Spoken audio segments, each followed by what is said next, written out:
The August heat in Milwaukee doesn't quit just because your shift ends.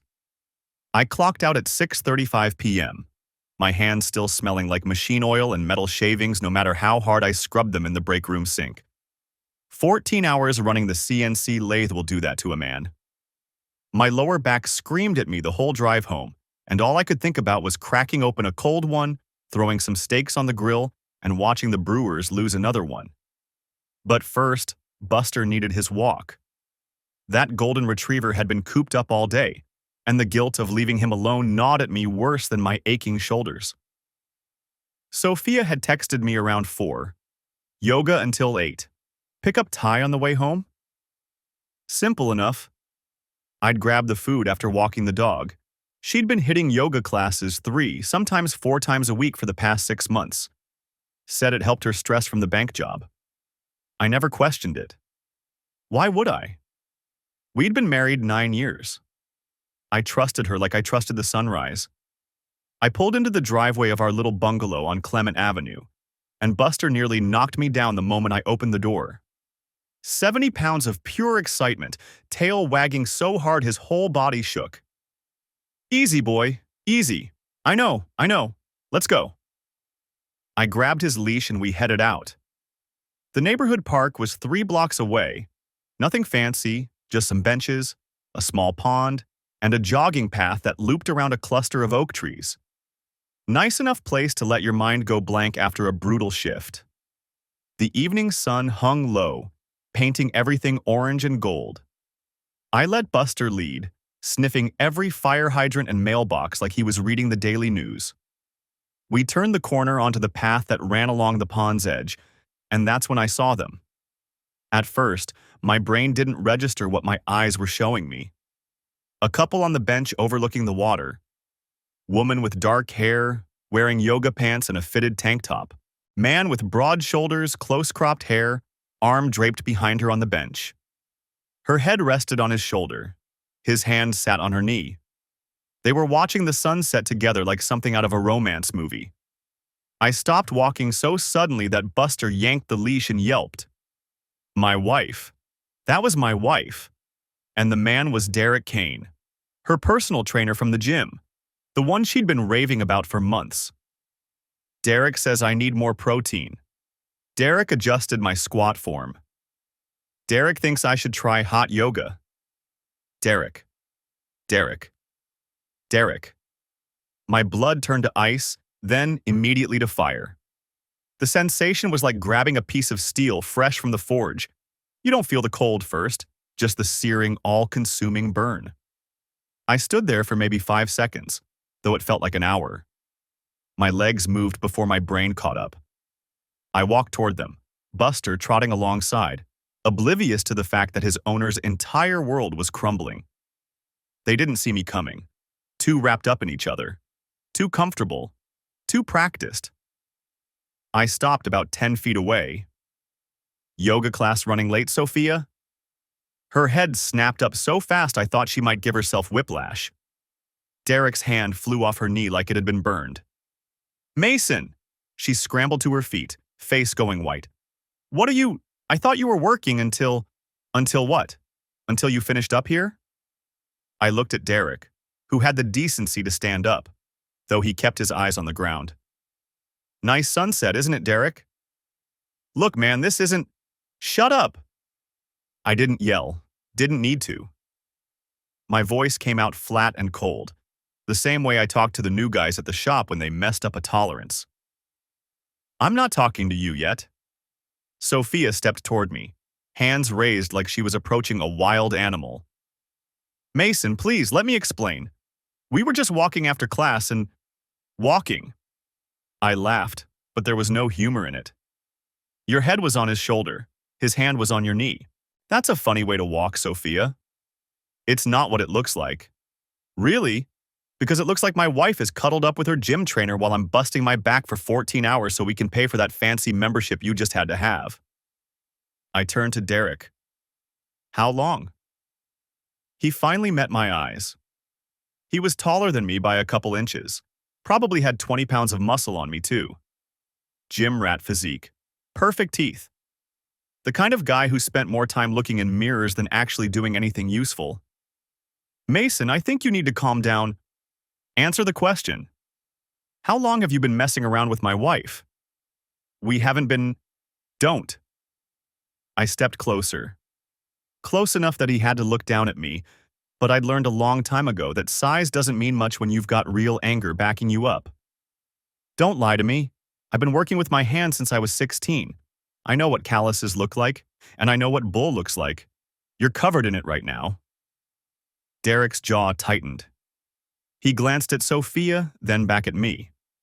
Something shifted in his expression, a flicker of calculation. Fine. You want the truth? Maybe your wife wouldn't be looking elsewhere if you paid attention to her once in a while. When's the last time you took her out? When's the last time you... I grabbed his shirt collar before he could finish the sentence. Yanked him down to my level. You think you know something about my marriage? You think spending a few hours a week watching her squat gives you insight? I could feel the veins in my neck pulsing. You're nothing but a parasite, feeding off lonely women who pay you to pretend you care about their form. Get off me. I'll get off you when I'm done talking. I tightened my grip. Here's what's going to happen. You're going to walk away from this bench. You're going to walk away from my wife. And if I ever see you near her again, I won't be this polite. I released him with a shove. He stumbled back, nearly tripping over the bench. This is assault, you know? I could call the cops. Do it. I spread my arms. Call them. Tell them why you're at a romantic sunset rendezvous with a married woman. Tell them about all those private sessions. See how that plays out for your career. Derek's face went red. He looked at Sophia again, waiting for her to say something, to defend him maybe. She just stood there, tears running down her cheeks, silent. Yeah, I said. That's what I thought. Get out of here. He grabbed his gym bag from beside the bench and walked away. Didn't run, but moved fast enough that it was clear he wanted to be anywhere else. I watched until he disappeared around the curve of the jogging path. Then I turned to Sophia. She was crying full on now, mascara streaking down her face. 9 years of marriage, and I'd seen her cry maybe a dozen times. At her grandmother's funeral, when we lost the baby, when her cat died. Real grief, real pain. This wasn't that. This was panic. This was getting caught. Mason, please, you have to listen to me. How long? It's not how long. She wiped her face with the back of her hand, smearing the mascara worse.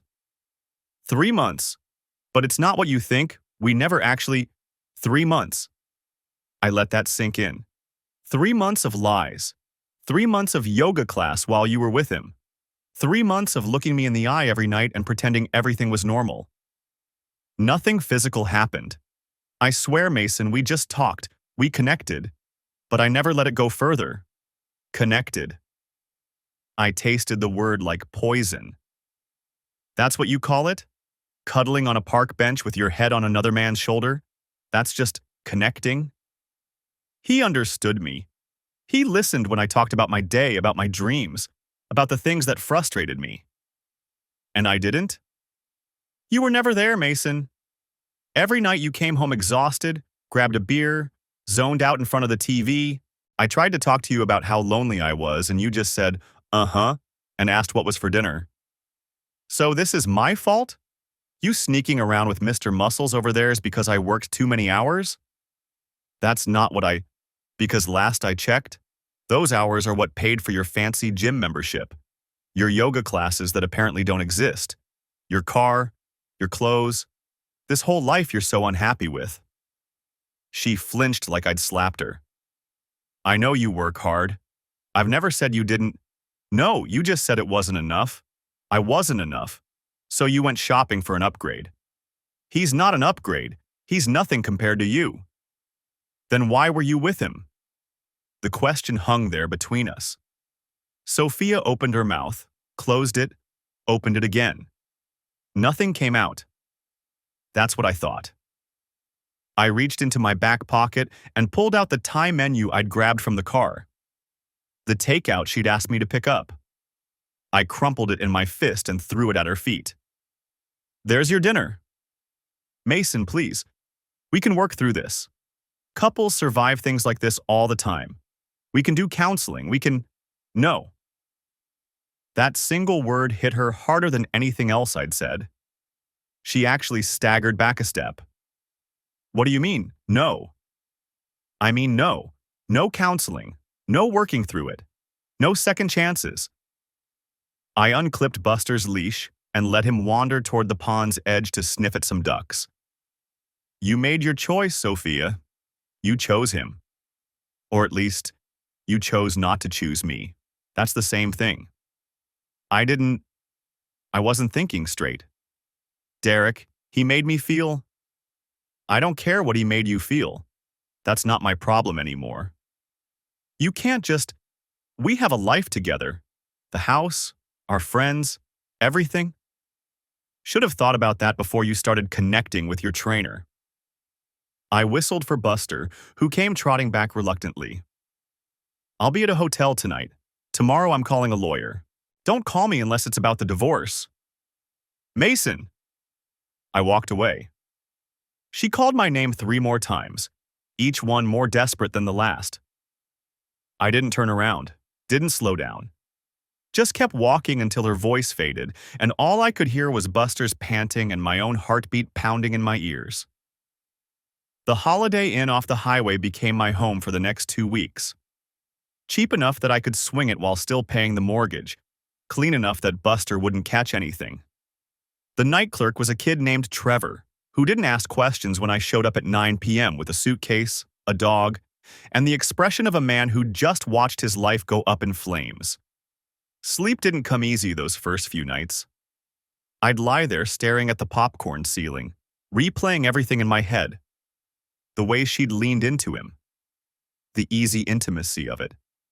The way Derek's hand had sat on her knee like it belonged there. 3 months, she'd said. But my gut told me it was longer.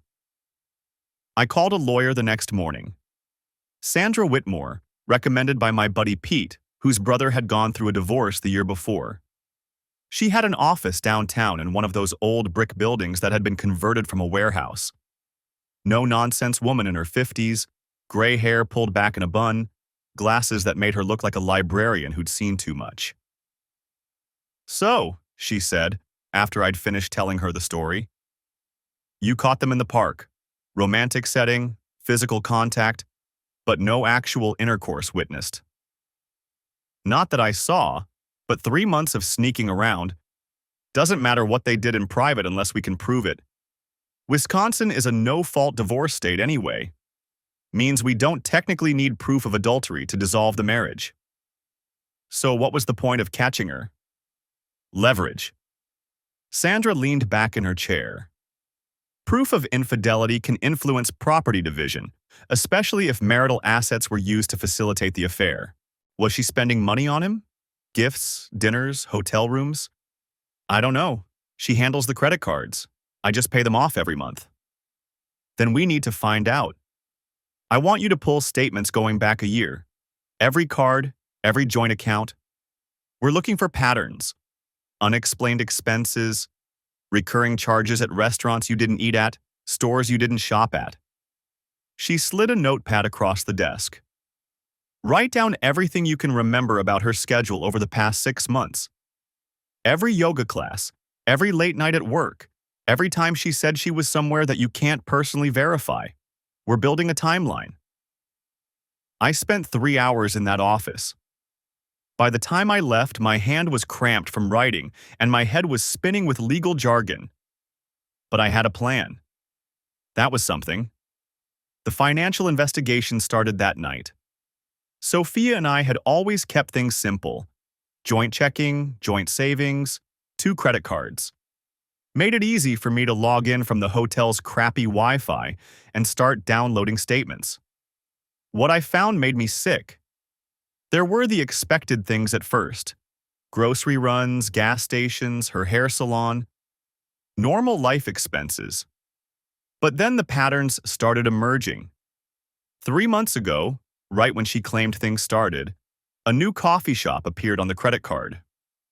Brewed Awakening on the east side near the gym. Sometimes twice a week, sometimes more. Average charge, $24 for coffee. For one person, 2 cups, every time. I kept digging. Restaurant charges at places we'd never been. An Italian place called Lucia's, upscale by the prices. $150, $180, even $210 on one occasion. Always on Wednesday nights. Her late yoga nights. Then I found the gym membership charges. Not just her monthly fee, but add-ons. Personal training package, premium tier. $300 a month started 4 months ago.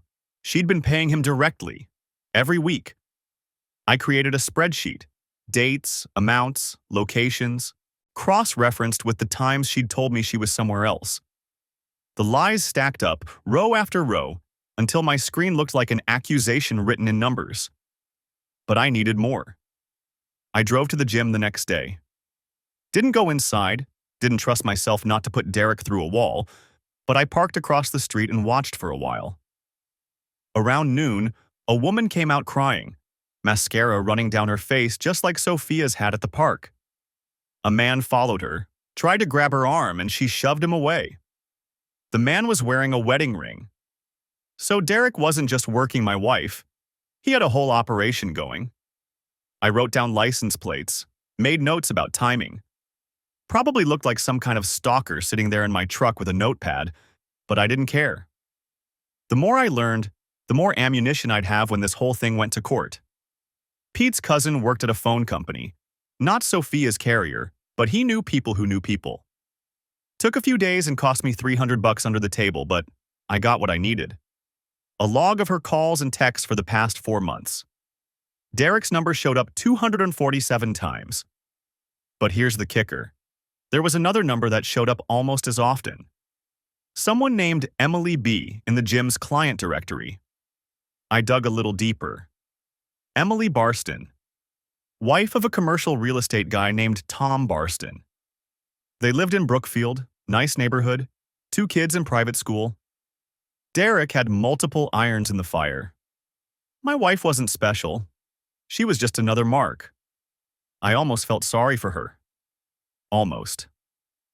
I tracked down Tom Barston's work number and left a message with his secretary. Nothing specific, just, "Call me back about your wife's personal trainer." He called within the hour. "Who is this?" "My name's Mason Brooks. I think we have something in common." Silence on the line. Then, "The trainer, Derek Kane." "Yeah." "How long?" His voice was steady, but I could hear the crack underneath. The same sound mine had made when I'd first understood what I was looking at. "With my wife? 3 months minimum. Probably longer. With yours, I don't know." 8 months. He laughed, bitter and hollow. "I found receipts for a hotel in Cedarburg. She said it was a spa retreat with her friends." "Let me guess. The same friends who covered for her when you called to check in." "Every single time." We talked for an hour. Compared notes, compared timelines, compared the lies we'd been fed. Turned out Derek had a pattern. Hit the lonely wives at the gym, play the sympathetic listener, escalate slowly until they were too invested to back out. He'd been doing it for years, according to Tom, who'd done his own research. "Guy's a predator," Tom said. "We need to take him down." "I'm working on it." "Let me help. I've got connections, lawyers, investigators, people who can dig deeper than credit card statements." I hesitated. Part of me wanted to handle this alone, keep control of the situation. But Tom was right. Derek had made this into something bigger than just my marriage. "All right, let's compare what we've got." Calls at lunch, calls after work, texts at midnight, at 2 a.m., at 6 in the morning. Some conversations lasted over an hour. I printed everything. Organized it into a folder with color-coded tabs. Sandra nearly smiled when I dropped it on her desk. "This is thorough work, Mason." "I don't do things halfway." "Clearly not." She flipped through the pages, pausing at the credit card statements. Lucia's, huh? That place costs more than my weekly grocery bill. She told me she was doing hot yoga, said it made her hungry after, so she'd grab a protein bar on the way home. Instead, she was eating lobster ravioli with her trainer. Nice. Sandra closed the folder. This helps with asset division. You were the primary earner? 70-30 split, usually. She made decent money at the bank, but I pulled double shifts most months. Overtime pays better than interest rates. And the house? My name's on the mortgage. We both signed, but the down payment came from my savings. Inheritance from my dad. We can work with that. She made some notes. What about retirement accounts? Investments? 401k through work. She's got one too, but smaller. Maybe 40 grand in there, tops. I've got closer to 90. We'll push for a reduced split. Her misconduct, your contributions, we have a strong position. I left her office feeling something I hadn't felt since the park bench. Control. The rage was still there, burning low in my chest, but now it had direction. Purpose. Sophia tried calling that night. I let it go to voicemail. Mason, please, we need to talk. I know you're angry, but you're making a mistake. Derek meant nothing. It was just a stupid thing, an escape from the stress.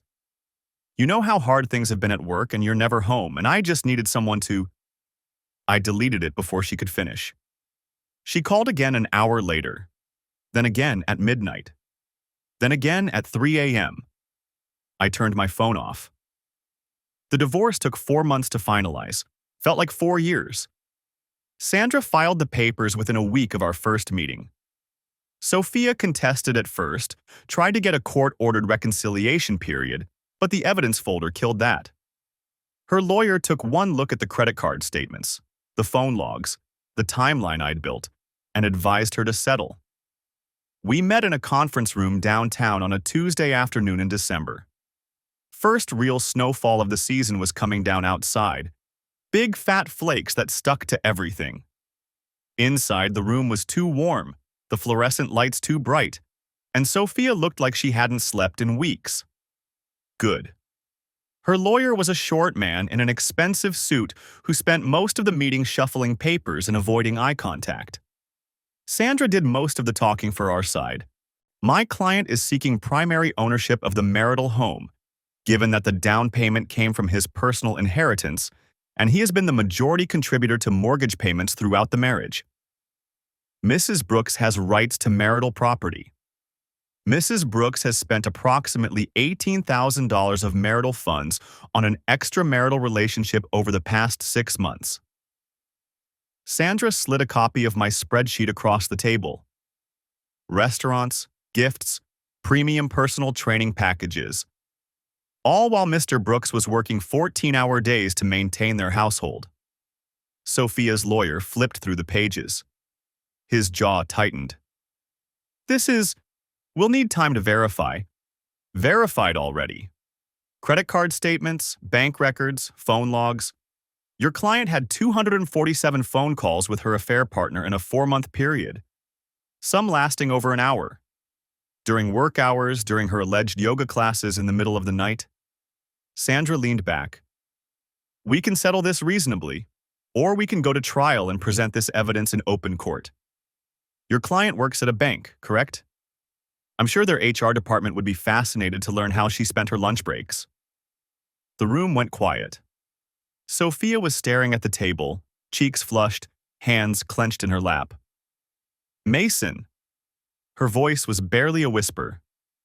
Can we talk? Just the two of us? No. Please, 5 minutes. You owe me that much. I don't owe you anything. I kept my voice level. You had 9 years to talk to me.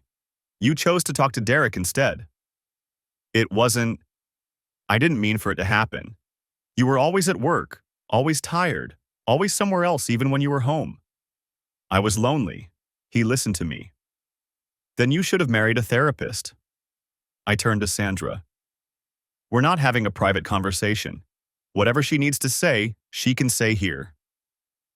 Sophia's eyes filled with tears. For a moment, just a moment, I felt something shift in my chest.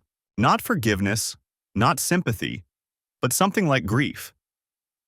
The ghost of the woman I'd married, the one who'd laughed at my stupid jokes and rubbed my shoulders after hard shifts and talked about names for kids we'd never have. But ghosts are just echoes. The real person was sitting across from me, wearing expensive yoga pants that my overtime had paid for, crying about the consequences of her choices. "I'm sorry," she said. "I know that doesn't mean anything now, but I am." "You're right, it doesn't." The settlement went our way. House to me, she'd get half the equity in cash once we sold or I refinanced. Retirement account split 60-40 in my favor. No alimony, her income was stable, and the adultery documentation made it hard for her lawyer to argue otherwise. Outside the conference room, while the lawyers were packing up their files, Sophia caught my arm. "Mason, wait, please." I stopped, but I didn't turn around. "I know I don't deserve anything from you," she said, voice breaking. "I know I destroyed everything. But I need you to understand. Derek, he got in my head. He said all the right things, made me feel like you didn't see me anymore. I know that's not an excuse. I know I chose to believe him instead of talking to you. But it wasn't. It wasn't because I didn't love you. That makes it worse." I finally turned. "If you'd just fallen out of love, at least that would be honest. But you're telling me you loved me the whole time you were sneaking around? The whole time you were lying to my face, spending our money on fancy dinners with him, pretending to do yoga while you were—" I stopped myself, took a breath. "It doesn't matter. None of it matters anymore. It matters to me. It should have mattered 6 months ago, a year ago. Every single time you chose to pick up the phone and call him instead of talking to me about whatever was wrong." Her face crumpled. "I was a coward. I know that. I was scared of losing you, and that fear made me do the one thing guaranteed to make it happen. Congratulations. It worked." I walked out of the building and didn't look back. The days after that meeting blurred together. I went back to work, took extra shifts when they were offered, not because I needed the money, but because I needed something to do with my hands. Metal doesn't lie. Metal doesn't cheat. You treat it right, it does what you expect. There's comfort in that kind of predictability. The guys at the shop could tell something was off. I was snapping at mistakes I'd normally let slide, staying late to redo jobs that were already good enough. But Pete was the only one who said anything directly. "You're going to burn yourself out, man. And for what? She's not worth it." "I know she's not." "Then why are you punishing yourself?" I didn't have a good answer. The work just felt necessary. Like if I stopped moving, stopped doing, stopped being useful, I might have to actually think about what had happened. And I wasn't ready for that. Tom Barston had filed for divorce the same week I did. His wife Emily tried to fight it harder. They had kids, assets, complications, but the evidence we'd compiled together was overwhelming. Derek's phone records showed he'd been calling Emily during the exact hours she claimed to be at book club. Hotel receipts proved the rest.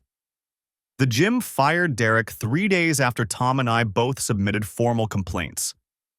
Their corporate office had gotten wind of a potential lawsuit, and suddenly the star trainer was a liability they couldn't afford. I heard he showed up the next day anyway, screaming at the manager about wrongful termination, until security escorted him out. Karma's slow sometimes, but she always shows up eventually. She moved back in with her parents. Her mother called me once, tried to talk me into reconsidering. I hung up after 30 seconds. Derek's career didn't survive either.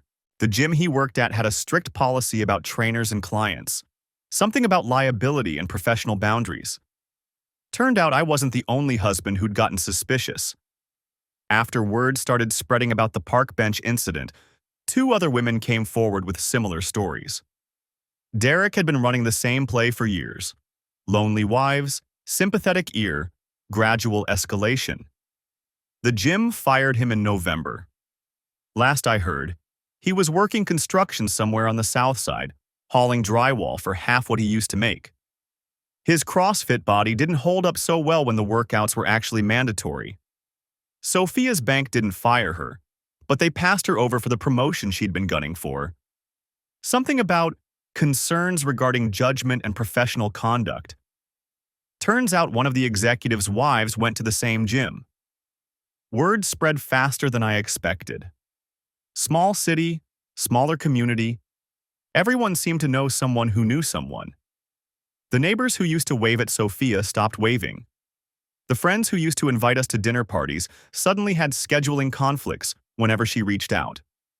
I ran into her at the grocery store once, about a month after the divorce was final. She was in the produce section, staring at avocados like they might hold the secret to turning back time. I almost turned around, almost walked the other way, but she saw me before I could move. "Mason." Her voice was small, defeated. "Sophia. How are you?" "Fine." That's good." She put down the avocado she'd been holding. "I'm moving, next month. My parents can't. They're driving me crazy, and I found an apartment in Wauwatosa. Fresh start, you know?" "Good luck with that." "Mason, She stopped, swallowed. "Do you think we could ever, not be friends, I know, but maybe just civil? Like actual civil, not this." I looked at her. The woman I'd promised to love forever. The woman who'd stood at an altar and made vows she'd already been breaking. "I'm civil right now, Sophia. This is what civil looks like. You know what I mean." "Yeah, I do." I grabbed a bag of apples. "And the answer is maybe, someday, but not yet." I walked away, didn't feel guilty about it. As for Derek, his fall from grace was steeper than Sophia's. Losing the gym job was just the beginning. Tom Barston's connections dug up more dirt. Turns out Derek had been sued twice before for inappropriate relationships with clients, both times settling out of court with NDAs. The pattern was clear. The predator had been hunting for years. Tom's lawyer put together a civil case. Not for damages exactly, harder to prove monetary losses from a broken marriage, but for fraud. Derek had marketed himself as a professional trainer while systematically targeting vulnerable clients. 3 other women came forward once word got out, including one who'd nearly lost her house because Derek had convinced her to invest in some bogus fitness startup he was running on the side. The lawsuit dragged on for 8 months. In the end, Derek settled for everything he had, which wasn't much by then. His car, his savings, whatever equity he had in a condo he'd bought during his peak earning years. He declared bankruptcy a month later. Last I heard, he was living in a basement apartment on the south side, working construction during the day and picking up odd jobs on weekends. The gym-perfect body was gone, replaced by the weathered look of a man who'd finally learned that actions have consequences. January was the hardest month. The divorce was final, the house was mine alone, and I had no idea what to do with myself. 9 years of marriage meant 9 years of routines, habits, expectations. Suddenly, none of them applied. I worked more. What else was there? Buster got shorter walks. The Brewers' spring training started, and I watched games alone in an empty living room, drinking beer I didn't enjoy because the silence was worse. The guys at the shop knew something had happened. Hard to hide the sudden appearance of a wedding ring tan line, but they had the decency not to ask too many questions. Pete brought me coffee a few times, sat with me during breaks without saying much. That was enough. I started lifting weights in my garage. Nothing fancy, just a bench, some dumbbells, a barbell I found on Facebook Marketplace. Physical exhaustion beat mental exhaustion every time. I'd finish a shift, come home, lift until my muscles screamed, then collapse into bed too tired to think. It worked. Mostly. The anger didn't go away, but it changed shape. Less of a wildfire, more of a coal that glowed steady in my gut. Sometimes I'd catch myself thinking about her, wondering what she was doing, whether she missed me, whether she regretted it. Then I'd remember the park bench, the sunset, Derek's hand on her knee, and the coal would flare up hot enough to burn those thoughts away. I didn't date, didn't want to. The idea of trusting someone again felt like stepping into a minefield after you'd already lost a leg. But then February came, and with it, Rachel Torres. I met her at the dog park on a Saturday afternoon. Buster was chasing a tennis ball I'd thrown, and a little beagle had decided to chase Buster. The beagle's owner came jogging after them, apologizing before she even reached me. Sorry, she's a menace. Pepper, leave that poor dog alone." The beagle ignored her completely, nipping at Buster's heels while he tried to figure out what was happening. I couldn't help but laugh. He's fine, doesn't know what to do with all the attention. Pepper thinks everyone's here to play with her. It's a personality flaw. She finally caught up, breathing hard. Short, dark hair, brown eyes, wearing a puffy jacket that was too big for her. I'm Rachel. This chaos demon belongs to me. Mason. And this confused lump is Buster. She grinned. Golden retrievers. They're either the smartest dogs you've ever met or the dumbest. No in between. Buster falls firmly into column B. Pepper's not smart either. She just thinks she is.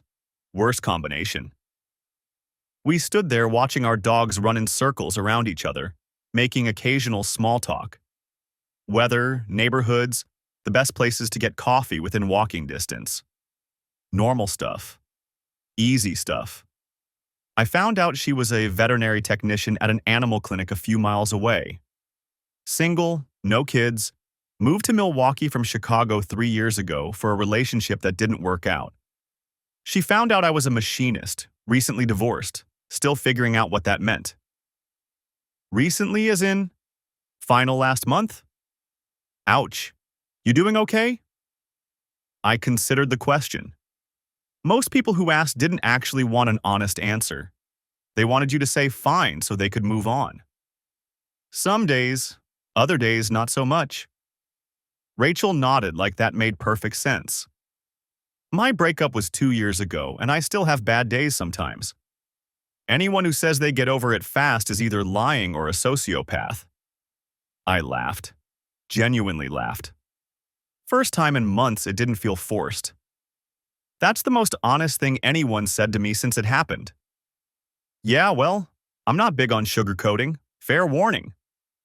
We exchanged numbers before leaving. Just a casual, let me know if you want to walk the dogs together sometime, kind of thing. No pressure, no expectations. She texted me 2 days later. Pepper demands a rematch. Dog park tomorrow, 4 p.m. I was there at 3:45. Winter turned to spring, and Rachel became a regular part of my life. We didn't call it dating at first. Just dog park visits, the occasional beer at a bar near the clinic, texting about random things throughout the day. She sent me pictures of the weirdest animals that came into the clinic. A cat with only 3 legs who'd learned to run anyway. A parrot that had memorized an entire pop song. A snake that someone had dressed in a tiny sweater. Why does the snake have a sweater? I asked her one night, staring at my phone in disbelief. Owner said it looked cold. Snakes are cold-blooded. They're always cold. That's the point. I didn't say it made sense. I said it happened. She was easy to be around. No drama, no games, no hidden agendas. When she was annoyed, she said so. When she was happy, she said that too. After 9 years of trying to decode Sophia's silences and moods and passive-aggressive hints, Rachel's directness was like breathing fresh air after being trapped in a basement. One night in March, we were at a dive bar near the waterfront, sharing a basket of cheese curds. This was Wisconsin, after all, and the conversation took a turn I wasn't expecting. Can I ask you something personal? She said. Depends on how personal. Scale of 1 to 10, probably a 7. She dipped a curd in ranch. When you caught your wife cheating, how did you know what to do? Like, did you have a plan or did you just react? I thought about it. React, Mostly. I saw them on that bench, and something in my brain just clicked over, like a switch. I wasn't the guy who loved his wife anymore. I was the guy who was getting screwed over. And that guy doesn't hesitate. You didn't try to save it? The marriage? What was there to save? She'd been lying to me for months, maybe years for all I knew. The woman I thought I married didn't exist. Rachel nodded slowly. My ex, the one I moved here for, he didn't cheat. At least, I don't think he did. But he lied about other things. Money, mostly. Told me he had savings, a good job, a plan for our future. Turned out he was 30 grand in debt and borrowing from his parents to pay rent. Ouch. Yeah, found out when I tried to put down a deposit on an apartment with him, and his card got declined. 3 times. She laughed, but there was no humor in it. I kept thinking I should have seen the signs earlier, the excuses about why he couldn't chip in for dinner, the way he always wanted to stay in instead of going out. I convinced myself he was just frugal. It's easy to see red flags in hindsight. A lot harder when you're in the middle of it and you want to believe the best about someone. Exactly. She met my eyes. I guess that's why I asked. You seem so sure of yourself, like you knew exactly what to do the moment it happened. I was angry. Anger makes things simple. And now? Now I'm figuring it out. She reached across the table and squeezed my hand. Quick, casual, like it was nothing. But something in my chest shifted, just a little. By April, we were officially dating. By May, she'd met my friends. Pete gave me a thumbs up behind her back, and I'd met hers. Her best friend Carmen gave me what I can only describe as a 3-hour interrogation at a brunch place that served mimosas the size of my head. So, Carmen leaned across the table, eyes narrowed. What happened with the ex-wife? Carmen, Rachel threw a napkin at her. You can't just... It's fine. I took a sip of my much smaller coffee. She cheated. I caught her. We divorced. Just like that. Just like that. Carmen considered this for a long moment, then nodded slowly. Good. Any man who sticks around after that is either a saint or an idiot. Rachel doesn't need to date either. Thanks for the endorsement, I think. Rachel told me later that Carmen had texted her from the bathroom. He's solid. Don't mess it up. Summer brought a promotion at the shop. Foreman to floor manager, with a bump in pay that let me finally refinance the house and pay off Sophia's equity share. The bank sent me papers to sign, and there, buried in the stack, was her maiden name. Sophia Miller. Like the last 9 years had been erased and she'd gone back to whoever she was before me. I signed without thinking about it. Mailed the papers. Moved on.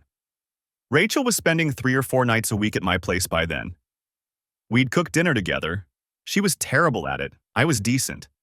And watch bad reality TV and let the dogs curl up at our feet.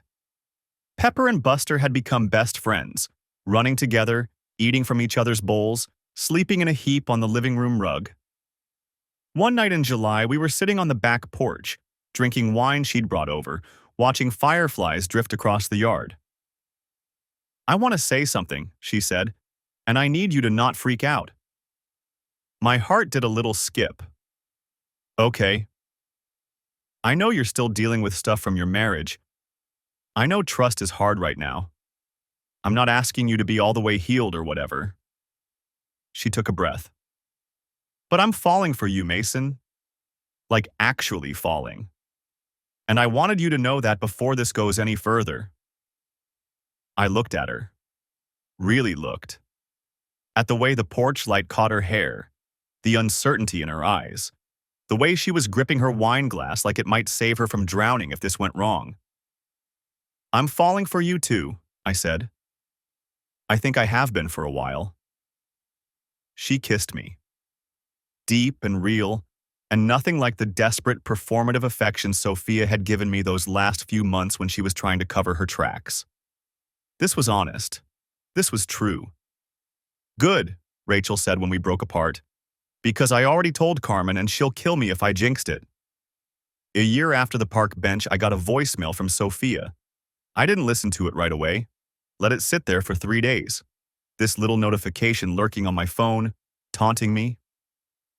Rachel noticed I was distracted but didn't push. She knew some things had to happen on their own timeline. Finally, on a Wednesday night while Rachel was at an evening shift, I played it.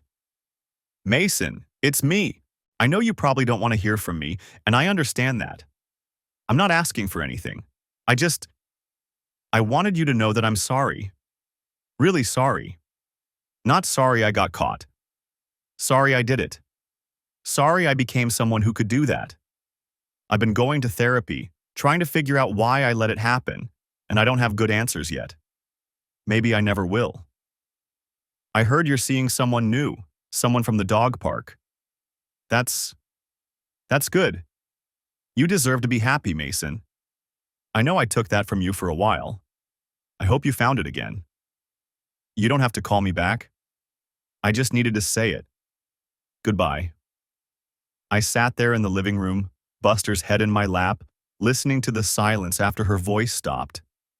Did I forgive her? No. Did I understand her? Maybe a little, in the way you understand how a bridge collapses after you study the stress fractures. I deleted the voicemail. Didn't mention it to Rachel. Didn't see the point. The past was the past, and I was done living there. By the following spring, Rachel had moved in officially. We combined our lives the way people do.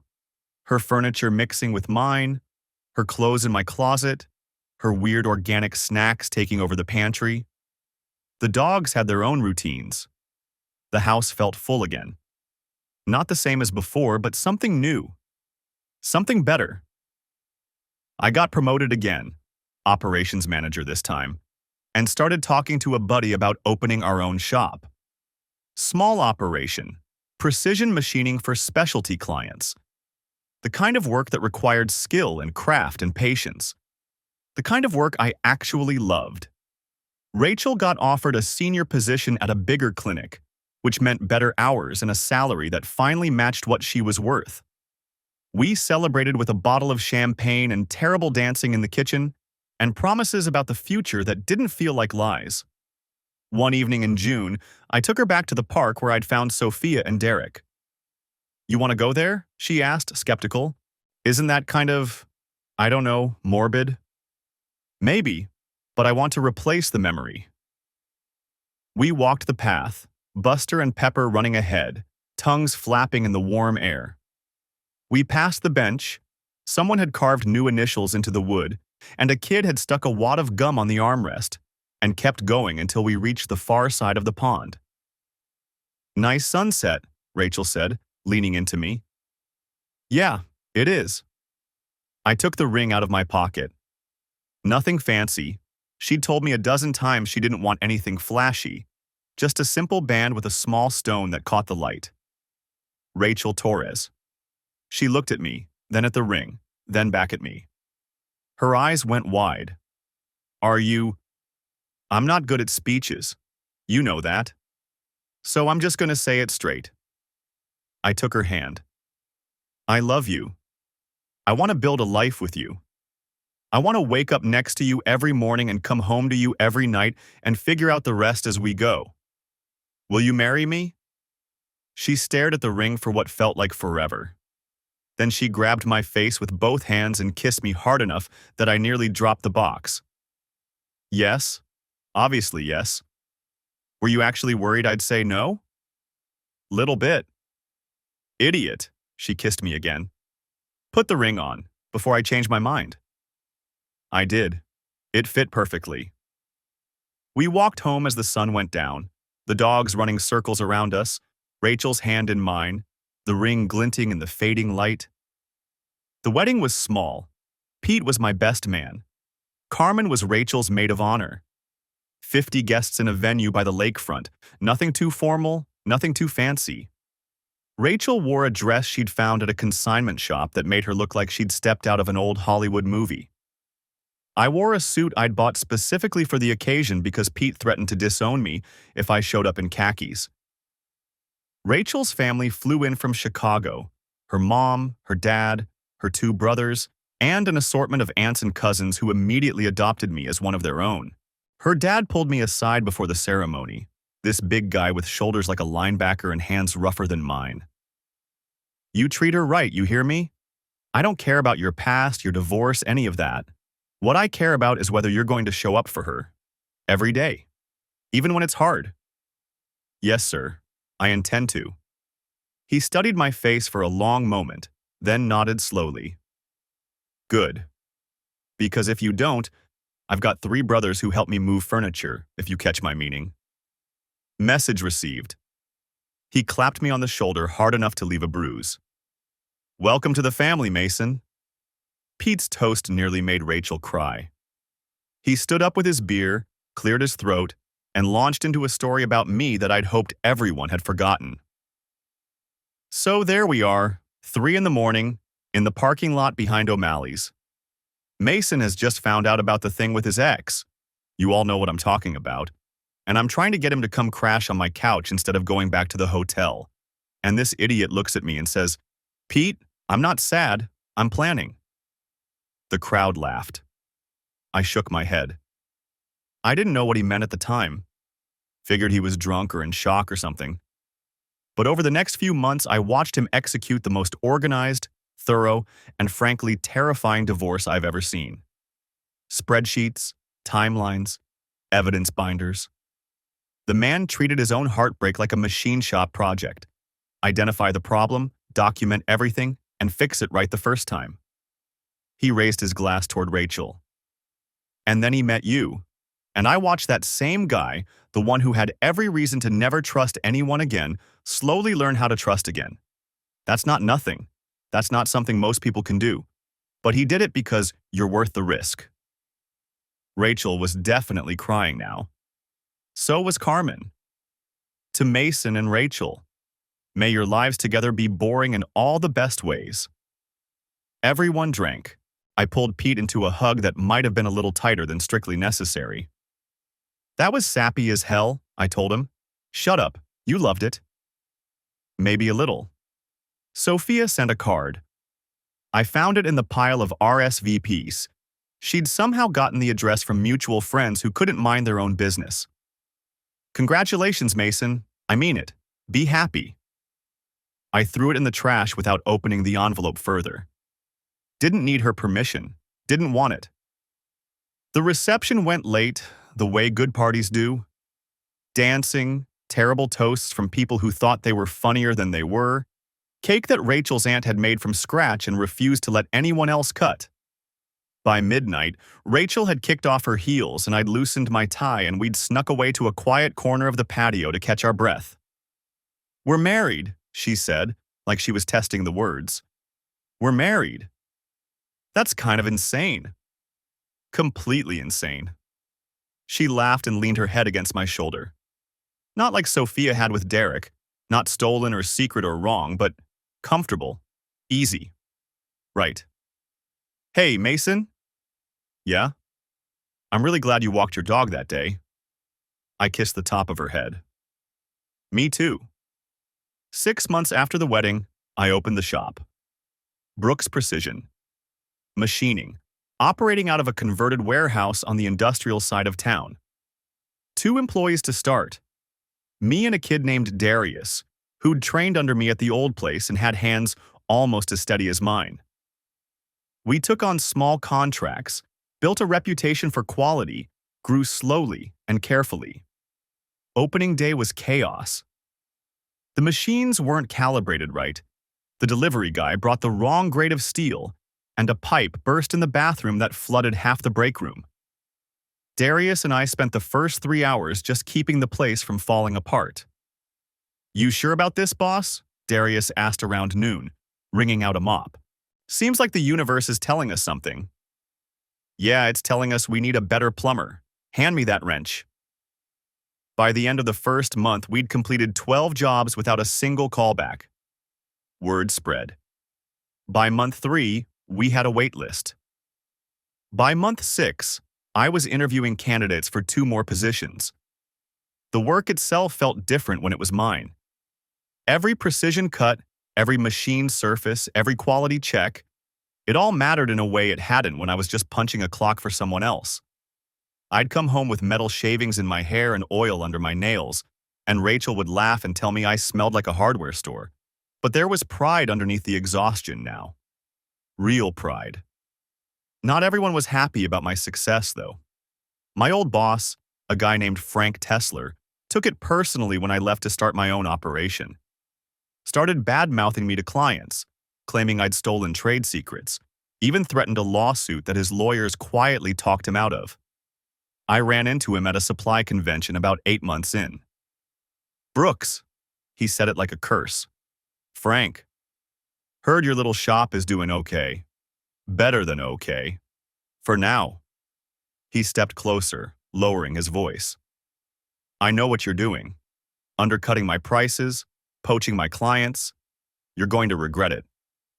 Frank, every client I've gotten came to me because your turnaround times are garbage and your quality control is a joke. That's not poaching. That's capitalism." His face went red. "You little..." "Have a nice day, Frank." I walked away before he could finish the threat. Didn't lose any sleep over it. Rachel's clinic promoted her again. She started teaching seminars on the weekends, training new techs, building something of her own. We'd come home exhausted, eat dinner standing up in the kitchen, collapse into bed, and somehow still find the energy to laugh at each other's stupid jokes. The anger at Sophia faded. Not forgiveness, I still couldn't call it that, but something softer. Acceptance, maybe. The understanding that she'd been broken in ways that had nothing to do with me, and that her breaking had set me free to find something better. I heard through the grapevine that she'd started dating again. Some accountant she met through work. Good for her. I hoped he knew what he was getting into. I hoped she'd learned enough to treat him better than she'd treated me. But honestly, I didn't care enough to hope very hard. I had Rachel. I had the shop. I had Buster and Pepper sprawled across the living room floor every night. I had a life that was real and earned and mine. That Tuesday in August, walking through the park, watching my wife cuddle up to another man, it had felt like the end of everything. And in a way, it was. The end of a marriage that had been dying for longer than I'd realized. The end of a version of myself that trusted blindly and ignored red flags and convinced himself that loyalty alone could hold a relationship together. But endings are just beginnings that haven't figured themselves out yet. 2 years after the wedding, Rachel came home from work with a strange look on her face. "So," she said, setting her bag down slowly, "I have news. Good news or bad news? Depends on how you look at it." She sat down across from me at the kitchen table. "I'm pregnant." The world went still. We'd talked about kids. Theoretically. Someday, maybe. When the shop was more stable, when her career was more settled, when we'd had more time to just be married without adding another complication. "Pregnant," I repeated. 8 weeks. I took 3 tests. They were all positive. I called my doctor and she confirmed it. Rachel was watching me carefully, trying to read my face. "I know the timing isn't..." "That's amazing. Perfect. And we haven't exactly..." "Wait, what?" "That's amazing." I stood up, came around the table, pulled her to her feet. "Rachel, we're having a baby. We are..." She was starting to smile now, uncertain, giving way to something brighter. "You're not freaked out?" "Oh, I'm definitely freaked out, but I'm also..." I struggled for the right word. "Happy. Really, actually happy." She hugged me then, hard enough that I could feel her heart racing. Or maybe that was mine. Hard to tell. "I was so scared to tell you," she admitted into my shoulder. "I know you had that thing with Sophia, the miscarriage, and I wasn't sure if that was different. Everything with her was different." I pulled back so I could look at her. "This is you and me, our life, our kid, and I'm all in." Rachel's eyes were wet, but she was grinning. "You better be, because I am not doing midnight feedings alone." Fair. We stood there in the kitchen, holding on to each other. The future suddenly a lot bigger and more terrifying and more wonderful than it had been 5 minutes ago. The baby came in March. A girl. 7 pounds, 4 ounces, with her mother's dark hair and my stubbornness, which became apparent approximately 30 seconds after birth when she screamed like a tiny angry siren until they put her in Rachel's arms. We named her Claire, after my grandmother, who'd raised me after my mom took off and my dad worked himself into an early grave. She'd been gone 15 years, but I still remembered her voice, her laugh, the way she'd made everything feel possible even when the world was falling apart. Bringing Claire home was chaos. The dogs didn't know what to make of her at first. Buster kept trying to lick her face. Pepper kept hiding behind the couch. But eventually, everyone figured out their places. Rachel became one of those moms who could nurse while cooking dinner while answering work emails, a skill I found genuinely supernatural. I learned to function on 4 hours of sleep, which was harder at 40 than it had been at 20, but manageable. The shop kept growing, hired 2 more machinists, picked up contracts with clients who actually paid on time, started thinking about expansion. Darius turned out to be even better than I'd hoped, and I promoted him to shift supervisor because talent deserves recognition. Life wasn't perfect. Claire had colic for the first 2 months, which meant nobody slept, and Rachel and I snapped at each other more than usual. The shop's biggest client went bankrupt and stiffed us on a $40,000 invoice, which nearly tanked us until we landed a rush job that covered the gap.